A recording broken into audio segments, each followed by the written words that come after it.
From ancient societies to modern media, academia, and technology, gatekeepers have played a crucial role in shaping our world. In ancient times, gatekeepers were literal figures, such as guards or officials who controlled access to physical spaces like cities, castles, or temples. In religious contexts, gatekeepers like priests or shamans controlled access to spiritual knowledge and practices. As we moved into the Middle Ages, gatekeepers became more centralized, with monarchs and their administrations acting as gatekeepers for the entire society. This centralization of power continued into the modern era, with governments and institutions acting as gatekeepers for their respective societies. In the 20th century, gatekeepers shifted from being physical or institutional to becoming more abstract. In the media, for example, journalists and editors act as gatekeepers, controlling what information reaches the public.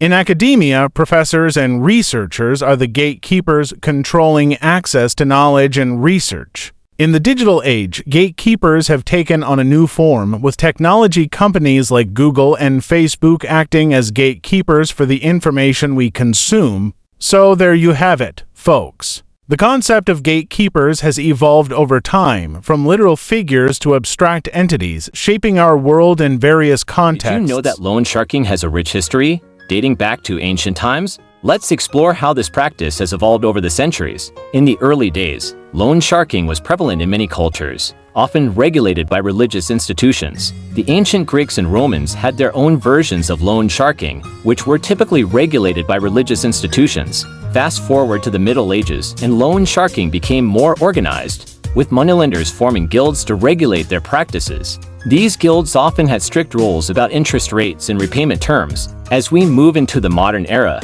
loan sharking has taken on new forms, with organized crime groups often involved. These groups often use threats and violence to ensure repayment, which can lead to serious consequences for borrowers. We're going to talk about a topic that's been making headlines lately: the impact of Americans' debt-to-income ratio on the economy. You might be wondering, how can our personal finances affect the entire economy? Well, let's dive in and find out. Did you know that when households have high levels of debt relative to their income, they may cut back on spending to manage their debt payments? This reduction in consumer spending, which is a significant component of the economy, can lead to a slowdown in economic growth. So, what does this mean for us? It's simple. When we spend less, businesses make less money, and that can lead to a recession. So, let's all be mindful of our spending habits and try to keep our debt-to-income ratio in check. Thank you for tuning in, and remember to stay financially responsible. If you enjoyed this video, please give it a thumbs up, and don't forget to subscribe for more financial tips and insights.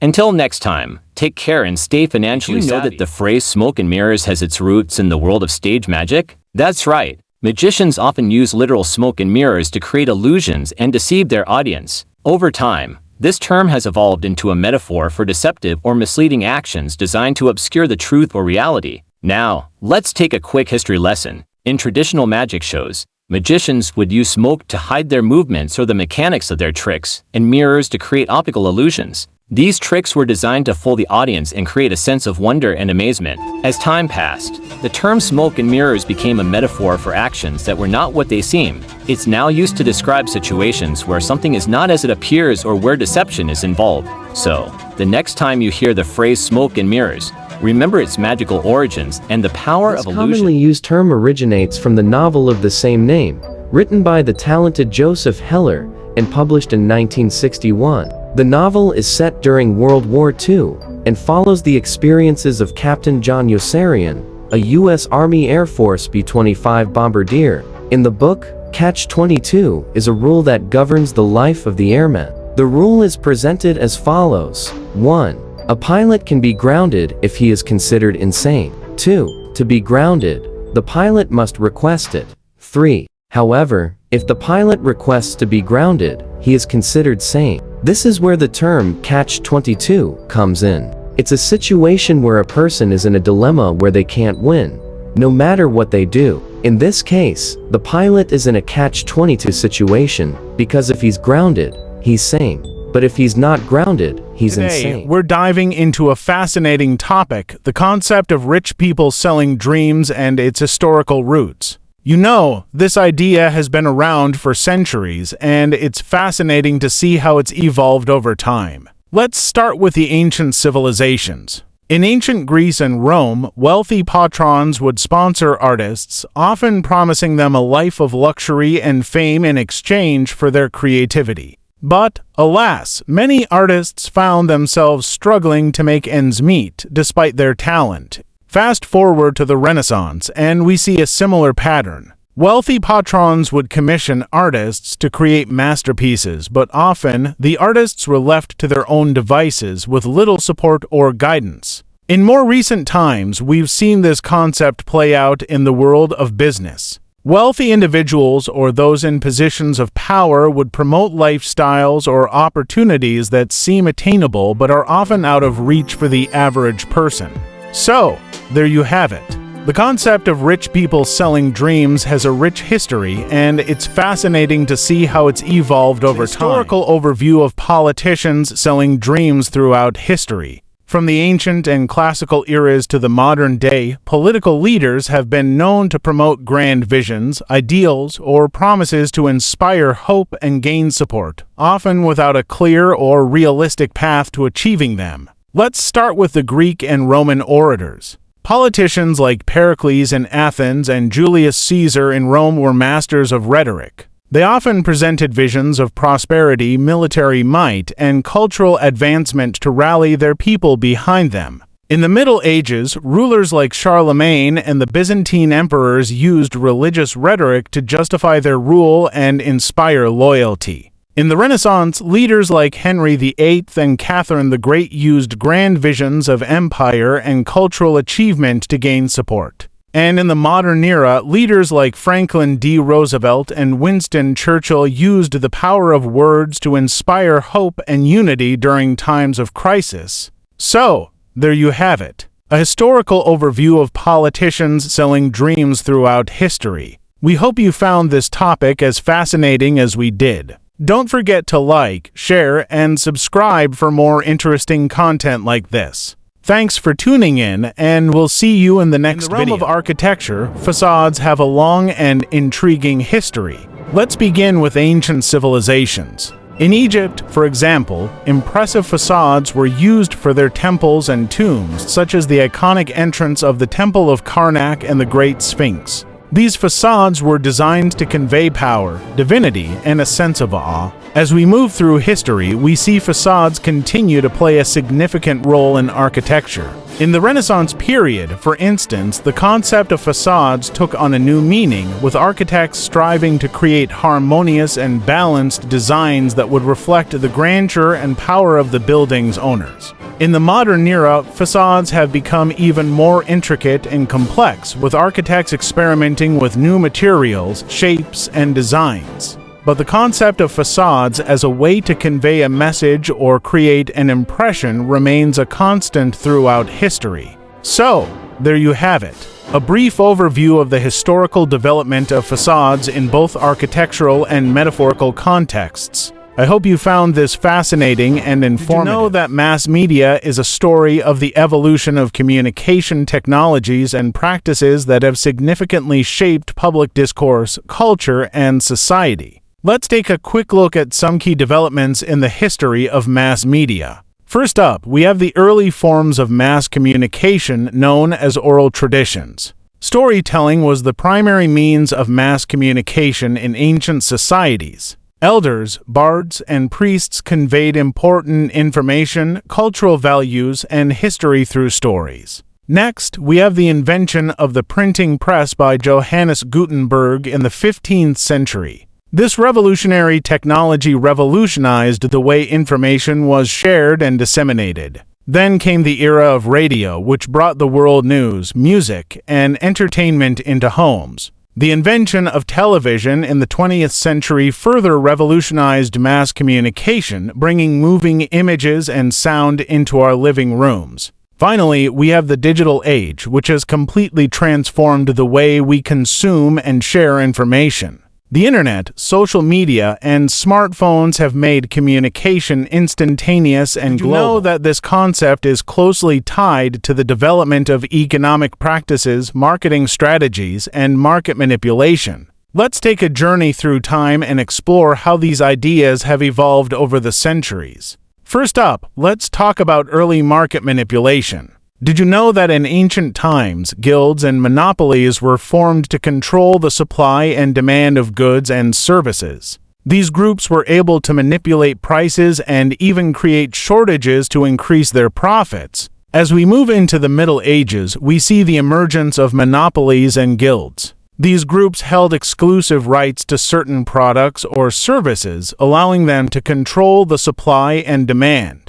This practice continued well into the 19th century when monopolies were still a common occurrence. Imagine a scenario where individuals or groups develop an inflated sense of self-importance or superiority, often amplified by societal, cultural, or psychological factors. This phenomenon, known as the hyped ego, can be traced through various periods and movements. First up, let's explore the ancient Egyptians. They were known for their extravagant monuments and pyramids, showcasing their power and wealth. Next, we have the Roman Empire, where emperors like Caesar and Nero were known for their excessive self-indulgence and egotism. Fast forward to the Renaissance period, where artists like Michelangelo and Leonardo da Vinci were praised for their genius and talent, often at the expense of their contemporaries. The Industrial Revolution saw the rise of entrepreneurs like Andrew Carnegie and John D. Rockefeller, who amassed immense wealth and power.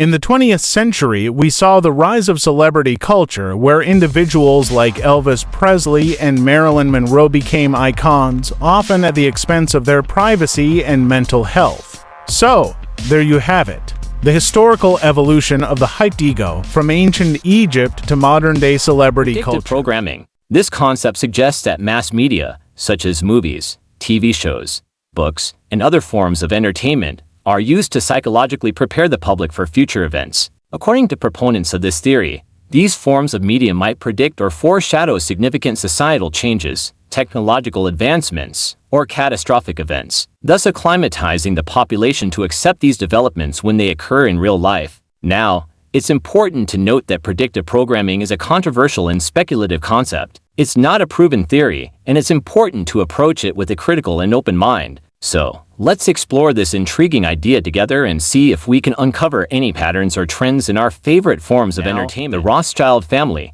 historically one of the most influential banking families in Europe, has not directly controlled financial algorithms in the modern sense. However, their significant influence on global finance and banking practices could be indirectly related to the development and use of financial algorithms in several ways. Firstly, let's consider their historical influence on financial systems. The Rothschild family played a crucial role in shaping the financial landscape, particularly in Europe. Their vast wealth and influence allowed them to establish and maintain a strong presence in the financial world. This historical influence could have paved the way for the development of financial algorithms. The Rothschild family's involvement in the financial sector may have provided the necessary resources and expertise to create and implement these algorithms. So, while the Rothschild family may not have directly controlled financial algorithms, their historical influence on the financial system could have indirectly played a role in their development and Did you know that the history of financial algorithms is closely tied to the evolution of financial markets, mathematical finance, computer science, and the increasing complexity of global financial systems?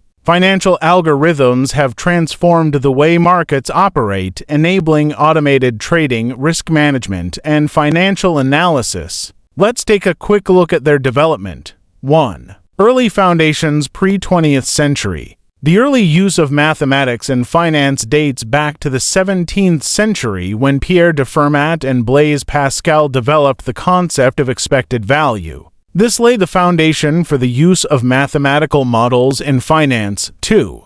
In the 20th century, financial algorithms began to play a more significant role. The development of computers allowed for the automation of trading and the analysis of financial data. 3. In the 21st century, financial algorithms have become even more sophisticated with the use of artificial intelligence and machine learning.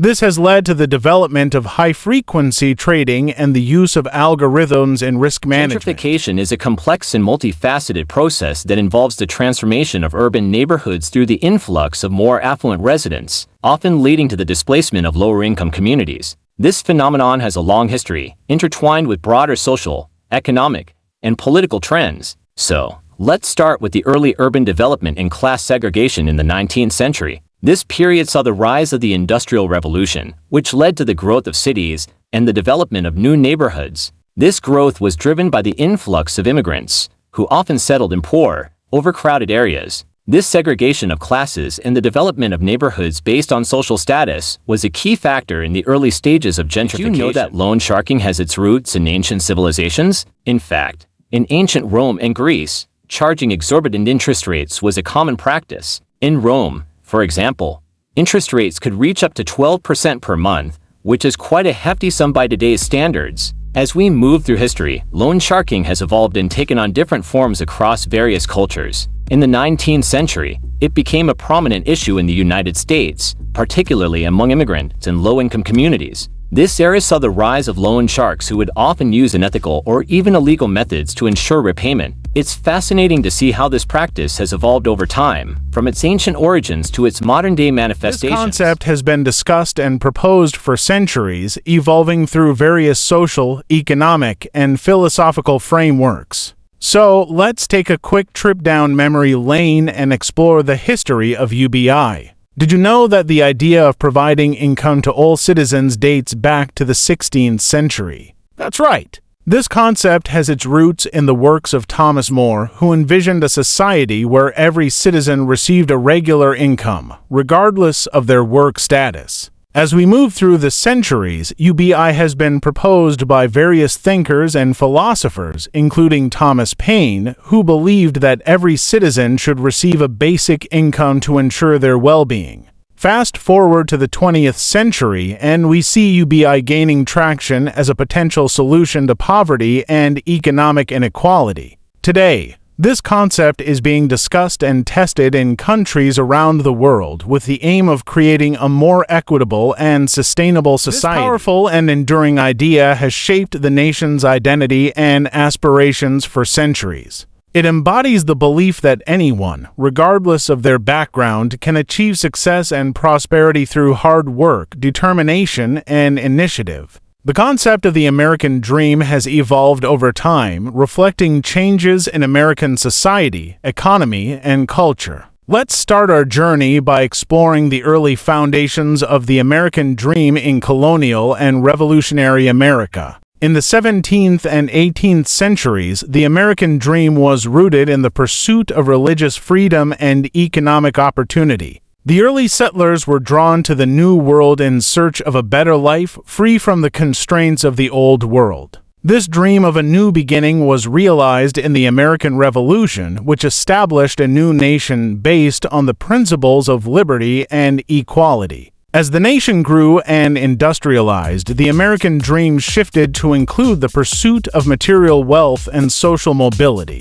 The Gilded Age saw the rise of millionaires and the expansion of the middle class, fueled by the growth of the railroads, steel, and other industries. Throughout the 20th century, the American dream has continued to evolve, reflecting changes in society, economy, and culture. From the Great Depression to the Civil Rights Movement, from the space race to the digital revolution, the American dream has been shaped and reshaped by the events and ideas of each era. As you know, is the systematic oppression of subordinated classes by the dominant class. It's based on the belief that certain social classes are inherently superior to others, leading to discrimination, inequality, and social stratification. The history of classism is intricately tied to the development of civilizations, economic systems, and cultural norms. It reflects how power and wealth have been distributed across different social classes, and how this distribution has influenced the development of societies. So, let's take a moment to appreciate the complexity and significance of classism in our world. It's a topic that deserves our attention and understanding, as it has played a pivotal role in shaping the societies we live in today. From the very beginning of human civilization, political hierarchies have been a key part of society. These hierarchies have taken many forms shaped by economic, religious, and military structures. They define how power is distributed and organized within societies, often concentrating authority in the hands of a few individuals or groups. In prehistoric societies, political hierarchies were often based on kinship and lineage. Leaders were typically chosen based on their lineage and position within the social structure. As societies grew more complex, political hierarchies became more diverse, incorporating new structures like class systems, monarchies, and republics. Throughout history, political hierarchies have been shaped by various factors, including technological advancements, economic changes, and social movements. They've evolved to meet the needs of different societies, but they've always been a crucial part of human civilization. Did you know that the history of social hierarchies is a fundamental aspect of human civilization? Social hierarchies, systems that organize people into ranks based on factors like wealth, occupation, birthright, and power, have existed since the earliest societies. Over time, these hierarchies have taken different forms shaped by cultural, economic, and political influences. Let's take a look at the evolution of social hierarchies. 1. Prehistoric and early human societies. In early human societies, particularly during the Paleolithic era, social hierarchies were primarily based on gender roles, with men hunting and women gathering. 2. Ancient civilizations. As human societies evolved, social hierarchies became more complex with the emergence of kings, queens, and other royalty. 3. Feudalism. During the Middle Ages, feudalism was the dominant social hierarchy, with lords, knights, and serfs forming the ranks. 4. Modern times. In the modern era, social hierarchies have become more fluid, with factors like education, occupation, and personal achievement playing a significant role. That's a brief overview of the evolution of social hierarchies throughout human history. BET Network, now BET, or Black Entertainment Television, has had a significant impact on the representation of Black culture in mainstream media. However, it has also faced its fair share of criticisms. So, let's dive into some of the key problems and controversies associated with BET. First up, we have the issue of content quality and representation. One of the most consistent criticisms of BET is that it has, at times, promoted negative stereotypes of Black people, particularly through its music videos. This has led to concerns about the network's overall impact on society. Another major concern is the network's business practices. Some have argued that BET has not always been transparent about its financial dealings, which has raised questions about its commitment to the Black community. Lastly, there's the issue of BET's programming choices. Some have argued that the network has not always provided a balanced representation of Black culture, focusing more on entertainment and less on serious issues affecting the community. That's it for today's discussion.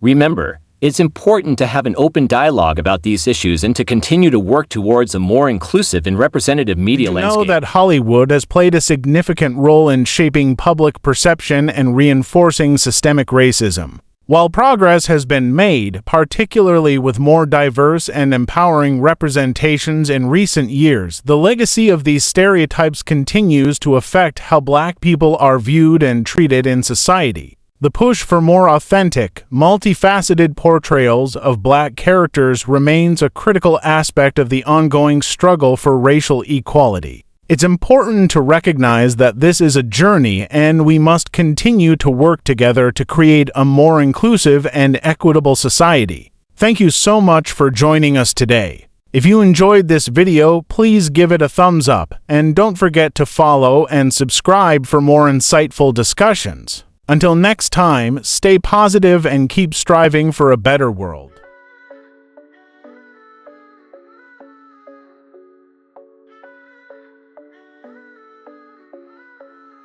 Living in a city of lights, money rules day and night. Dreams sold at a high price, people caught in a vice. Hustle hard just to survive, chase the green to feel alive. Empty pockets filled with strife, broken dreams cut like a knife. Chasing shadows all the time, bank accounts with not a dime. Dollar signs in every rhyme, capitalism is a crime.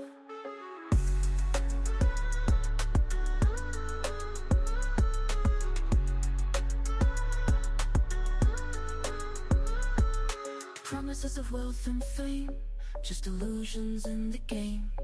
Rich get rich, poor stay the same. Who's to blame? It's all a shame.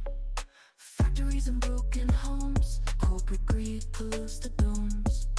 People left to fend alone, iron fists turn hearts to stone. Chasing shadows all the time, bank accounts with not a dime.